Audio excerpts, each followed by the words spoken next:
Mi abuelo tiene 95 años y su existencia en este mundo se ha vuelto algo complicada.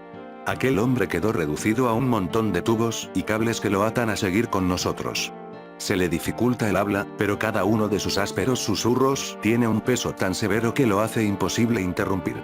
A la familia no le gusta hablar de temas relacionados con la muerte, por lo que cada vez que voy de visita con mi padre solemos pasar la mayor parte del tiempo en silencio.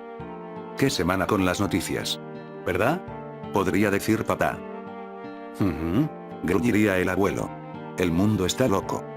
Entonces, el silencio se vuelve a instalar en el lugar. Una pequeña charla con el viejo parece una falta de respeto ante la gravedad de su situación, pero ninguno se atreve a decir adiós. Cuando el silencio se extiende demasiado, papá suele sacar su teléfono celular o leer un libro hasta que aparece alguna excusa para retirarse. Así sucedió ayer, cuando papá murmuró algo sobre una cita con el dentista y salió por la puerta apenas unos minutos después de haber entrado. ¿Te quedarás, cierto? Preguntó mi abuelo mientras estábamos solos en la habitación. ¿Escucharás el último secreto de un viejo? El final del camino estaba a la vista. ¿Te gustaría que llamara a papá? Le pregunté. El anciano negó la propuesta girando la cabeza hasta donde los tubos de oxígeno se lo permitían. Preferiría que no lo supiera. Ya tenía cierta noción de la historia que me contó. Todo comenzó cuando el abuelo tenía 20 años de edad y vivía en la Alemania nazi. Fueron enviados a un campo de trabajos forzados, pero se las arregló para sacar a mi abuela y su pequeño hijo de contrabando en un cargamento de granos. Lo atraparon poco después y lo enviaron al campo de concentración de Buchenwald, donde pasó los próximos 2 años hasta que fuerzas aliadas lo liberaron. No tienes que decirme lo que sucedió en aquel lugar si no quieres. Le dije. La verdad es que no estaba seguro de querer escuchar los horripilantes detalles. Sin embargo, el viejo se veía inusualmente emocionado y persistente, jurando era algo que debía saberse. Jamás habría sobrevivido a la reclusión de no ser por un amigo que conoció en ese lugar. Se trataba de un oficial nazi, líder del escuadrón Rottenführer, quien le tomó un especial interés debido a la similitud de edad y apariencia. Ambos se sentaban codo a codo junto a una valla de alambre de púas e intercambiaban anécdotas de la infancia.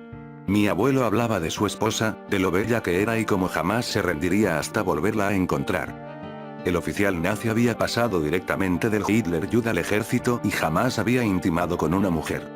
Se embelesaba con aquellas historias románticas de mi abuelo, y ambos se hicieron muy buenos amigos a pesar de las circunstancias.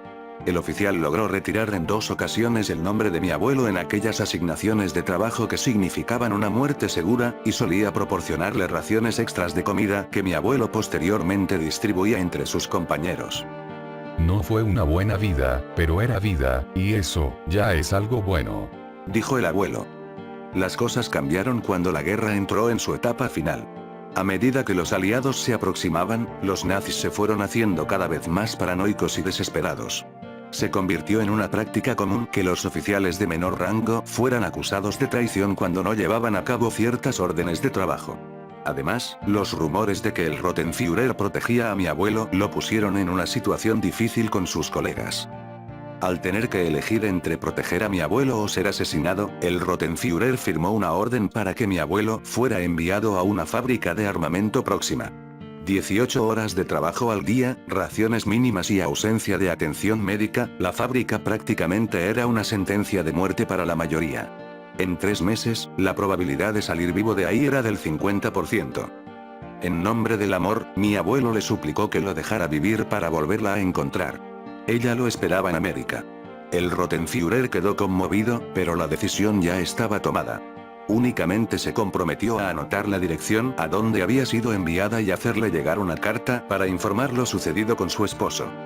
Entonces, ¿cómo lograste sobrevivir? Le pregunté. ¿El oficial cambió de opinión? ¿Te rescataron de la fábrica? Debido a la protección que le había dado el Rottenführer en el campamento, la vida en la fábrica resultó demasiado difícil para el joven agricultor. Ni siquiera superó la primera semana. ¿Qué quieres decir con no supero? ¿Cómo saliste de ahí? El esfuerzo de relatar aquella historia estaba causando estragos en mi abuelo. Tosió y jadeó, esforzándose durante varios segundos por respirar antes de aclarar su garganta y continuar. El 11 de abril de 1945, el campo de Buchenwald fue liberado por los aliados. Muchos de los nazis abandonaron su posición y habían salido del país. Otros decidieron encerrarse, fingiendo ser prisioneros para que los aliados se apiadaran de ellos. Esto resultó especialmente efectivo para aquellos que se tomaron el tiempo de conocer a los prisioneros y podían asumir sus identidades. Cuando el oficial de la SS entregó la dirección y el nombre de su amor perdido, le permitieron abordar la siguiente embarcación de transporte con dirección a los Estados Unidos para reunirse con ella.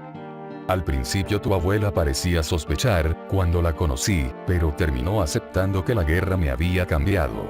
Además, tenía tantas historias sobre ella que le resultaba imposible negar nuestra historia compartida. Crié a su hijo como propio, y viví la vida que él soñaba todas las noches hasta el día que murió. ¿Crees que tu verdadero abuelo me perdonaría si lo supiera? No pude responderle entonces, y la verdad es que no tuve oportunidad. Esa misma noche murió mientras dormía, tras haber tenido una larga y feliz vida, que no le pertenecía.